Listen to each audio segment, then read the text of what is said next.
The Sega Megadrive, a beloved staple of early 90s entertainment. While appreciated the world over, a case could be made that Sega consoles in Brazil were even more important. Last week on here we looked at many of the fantastic Master System games that were released exclusively in the region. Since so many of you seem to find enjoyment in that, today we're going to give the same level of attention to the 16-bit titles that only Brazilian gamers would get to experience. I am Lady Decade, and these are the Brazilian Sega Megadrive games that we couldn't play.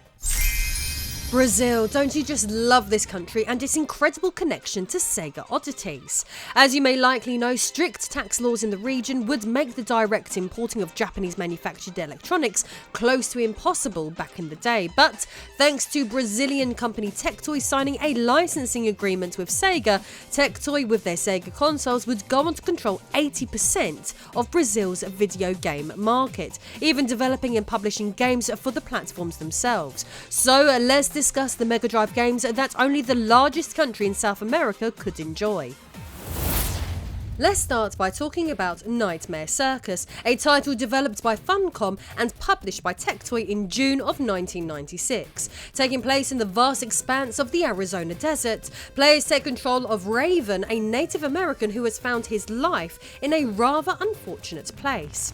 The unfolding drama of a notorious circus sets the stage for a tale rife with treachery and spectral intrigue. The grand opening night of this peculiar circus, nestled amidst the arid landscape, witnessed a macabre turn of events. The malevolent puppeteer behind this nightmarish spectacle was none other than the enigmatic Jester, a character shrouded in shadows and villainy who orchestrated a devastating fire with the selfish motive of profiting from an insurance policy.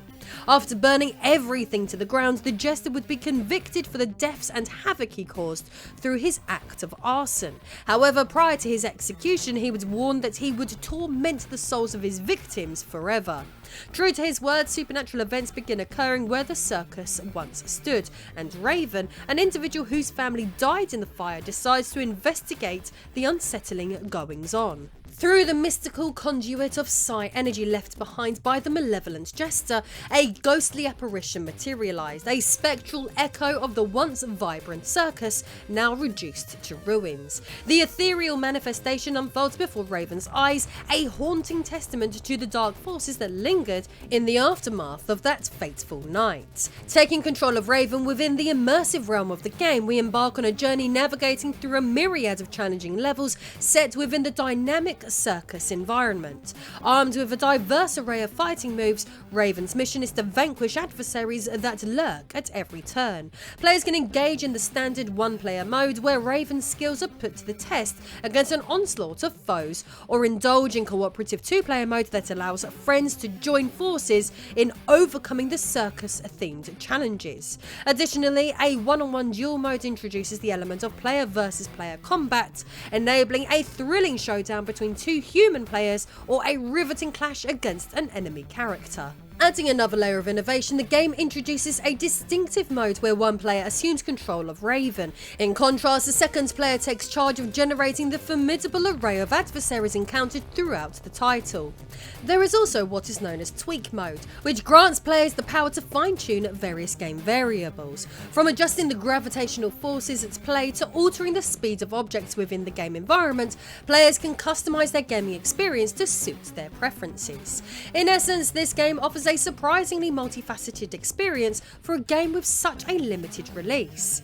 Interestingly, the game was available in both North America and Europe at one point in the past. Still, since it was only available digitally through the Sega channel, Brazil would be the only country where Nightmare Circus was physically released. While many people around the world had moved on to the Sony PlayStation 2 by 2001, in Brazil the Sega Megadrive was still seeing the odd new release. This would include Show de Milha. Originally, Show de Milha was a Brazilian television game show that gained widespread popularity in the late 1990s and early 2000s. The name translates to Millionaire Show in English and was based on the format of the British game show Who Wants to Be a Millionaire. So, considering I remember purchasing a PlayStation copy of Who Wants to Be a Millionaire at the time, it's not surprising that Brazil would receive a video game version of their popular show for their most popular platform too. Just like Who Wants to Be a Millionaire, the format of the show included lifelines such as Phone a Friend, Ask the Audience, and 50-50, all features that were implemented into the Mega Drive game. It's also worth noting that Tectoy saw so much money in this brand that they would soon make this new Mega Drive a pack-in game. After all, who needs Sonic the Hedgehog when you can have a Silvio Santos? In the following year, 2002, there would be yet another new Mega Drive release, with this time the Brazilian market receiving Show de Milha Volume 2. The game looks very similar to its predecessor, but what can you expect from a title based on a game show? By far the most shocking and ambitious of all Brazilian Sega Mega Drive exclusives is Duke Nukem 3D. Yes, that's right, the humble Mega Drive would receive a conversion of this first-person shooter classic. Orchestrated by Tectoy in 1998, this peculiar entry in the Duke Nukem saga stirred a legal maelstrom that persisted for more than a decade as conflicting claims and uncertainties surrounded its legitimacy. The controversy stemmed from contradicting statements made by the two primary entities involved. On one side, 3D Realms categorically denied authorising the Sega Genesis port, raising questions about its legal standing. Tectoy, on the other hand, asserted they had acquired a licence for the limited release in Brazil through an agreement with the now defunct publisher M.I.J.E.T Interactive. Complicating matters further, M.I.J.E.T Interactive ceased operations in 1999, leaving the status of the alleged licensing agreement in limbo without a conclusive resolution. The intricate puzzle of Duke Nukem 3D's legal standing took an unexpected turn with the revelation of a critical piece of information in the 2010 asset purchase agreement between 3D Realms and Gearbox Software. This agreement, available to the public, uncovered a one-line reference on page 50 alluding to an undisclosed agreement between M.I.J.E.T Interactive and 3D Realms relating to a Sega Master System port in 1997. The asset purchase agreement, designed to encapsulate all contracts and agreements involving Duke Nukem intellectual property assets, should have included any arrangement between M.I.J.E.T Interactive and Tectoy. Strikingly, the document does not reveal any such agreements linked to Tectoy or any additional Sega console ports. In 2015, Pico Interactive made a significant acquisition by obtaining what were believed to be the rights to this version of the game. This strategic move led to the global re-release of the title, seemingly putting an end to the long-standing legal uncertainty surrounding its status. However, the resolution was not as final as it initially appeared. A lingering legal dispute between 3D Realms and Gearbox Software transpired later that same year, throwing a curveball into the apparent resolution. The out-of-court settlement reached between the two parties stipulated that Gearbox Software, rather than 3D Realms, held the legal rights to the Duke Nukem intellectual property. Consequently, the legitimacy of the license procured by Pico Interactive came into question too. Despite the legal intricacies, new copies of the game remained available for purchase on Pico Interactive's website until as late as 2020. However, sales eventually ceased at some point later that same year, leaving the game's licensing status in a state of ambiguity. Still, this is Duke Nukem 3D running on a Sega Mega Drive. I mean, how cool is that? Last week on here, I covered a Sega Master System game known as Férias Frustradas do Pico Pau, aka Woody Woodpecker's Frustrated Holiday. This not particularly very good game would also see a release on the Sega Mega Drive. Based on an animated short film, once again players can take control of Woody Woodpecker in this frustrating game. Controlling the iconic character, players can navigate a vibrant world filled with challenges and annoying adversaries. Woody's primary method of offense involves utilizing his formidable beak to ward off enemies in this lackluster game. Players are required to jump to traverse intricate platforms or evade incoming attacks from foes who hurl acorns in their direction. This adds an element of strategy and precision to the gameplay, demanding players to employ a combination of agility and timing to navigate each level successfully. In the Mega Drive version of the game, players discover two exclusive tools that can aid Woody in his quest. The first is a high-powered rocket pack, elevating the experience by providing an even greater velocity to traverse the landscapes. The second is a distinctive horn, which serves the purpose of waking up the affable Wally Walrus, so at least there's something different that the 8-bit version doesn't have. Turma de Monica na Terra dos Monstros, translating to Monica's gang in the land of monsters, is essentially a Tectoy created hack of Wonder Boy in Monster World. Turma de Monica is a Brazilian comic book series created by the cartoonist Mauricio de Souza in 1959 and has since become one of the most popular and enduring comic strips in Brazil. The main characters include Monica, known for her strong personality, and her constant companion, a stuffed rabbit named Sansao.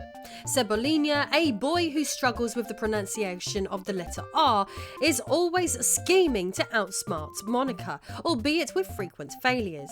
The comic also includes Cascal, a boy with a fear of water who avoids baths and is friends with both Monica and Cebolinha, and Magali, a girl with an insatiable appetite, particularly for watermelons, who joins Monica in various adventures. Over the years, the Turma de Monica has expanded to include a diverse cast of characters, and the series addresses educational, cultural, and social themes. Beyond comics, it has branched into animated series, films, licensed products, and theme parks, making it a cultural phenomenon cherished by multiple generations in Brazil, so it's not surprising that the franchise received a Megadrive game. The game is essentially Wonder Boy in Monster World, so the usual seamless blend of elements from role-playing games and the excitement of platform gameplay can be found here. At the helm is our intrepid main character, armed with a unique weapon, a formidable stuffed animal that not only serves as a potent attack tool, but also boasts an array of additional gear such as shields, covert armour, sturdy boots, and even mystical powers. As our protagonist embarks on this fantastical journey, she encounters a horde of menacing villains, and each encounter is an opportunity to amass valuable coins. These coins, left behind by the vanquished monsters, become the currency of progress, allowing her to procure new and improved equipment along the way. This is not just Monster World, this is Monica World. While not a Brazil exclusive, Yu Hakusho Makyo Touitsusen would only be released in Japan and Brazil, meaning the rest of the world would miss out on this one. Surfacing in 1999 and being published by Tectoy, this title was developed by the legendary Treasure, the same geniuses behind the epic Dynamite-Headdy and Gunstar Heroes, some of the greatest games on the entire Megadrive platform. Yu Hakusho is a popular manga and anime series created by Yoshihiro Togashi. The series follows Yusuke Urameshi, a teenage delinquent who is given a second chance at life as a spirit detective after he dies saving a child from an oncoming car. The series has inspired various video games over the years, spanning different platforms and including, of course, the Megadrive in Brazil. The game adopts a dynamic versus fighting game template, a paradigm popularised by the renowned Street Fighter series. In this captivating title, the primary objective of each match is for the player or players to eliminate opponents by strategically depleting their health gauges through a diverse array of short and long-ranged attacks. The battlefield unfolds in a two-dimensional space and fighters navigate horizontally, showcasing their agility through jumps that can be executed from the ground, either towards or over adversaries. While the option for intense one-on-one matches exists, the game also introduces a thrilling dimension by allowing up to 4 characters to engage in battle simultaneously within a single match. This heightened action is further enhanced by the incorporation of a second layer within each stage, reminiscent of the innovative mechanics seen in the Fatal Fury series. Similar to its inspiration, players can leap onto a distinct horizontal plane in the background, adding an extra layer of depth to the strategic gameplay. Every character within the game possesses the capability to unleash captivating combos and unique special attacks, accessible both on the ground and in mid-air. Some of these maneuvers can be strategically charged to inflict more substantial damage upon execution. Notably, the simplicity of executing combos is evident, especially with the standard 3-button controller, where changing a character's direction is seamlessly integrated into the gameplay mechanics. Adding another layer of strategy, certain abilities within the game require the utilisation of spirit energy, represented by a secondary gauge located beneath each fighter's health bar. The game offers a rich array of game modes catering to diverse player preferences. In summary, Makyo Touitsusen presents a multifaceted and immersive gaming experience, blending the classic versus fighting game template with innovative features and controls. Its strategic depth, diverse character abilities, and robust multiplayer options contribute to a captivating gaming adventure for both solo players and groups of friends. But what else can we expect from the amazing treasure?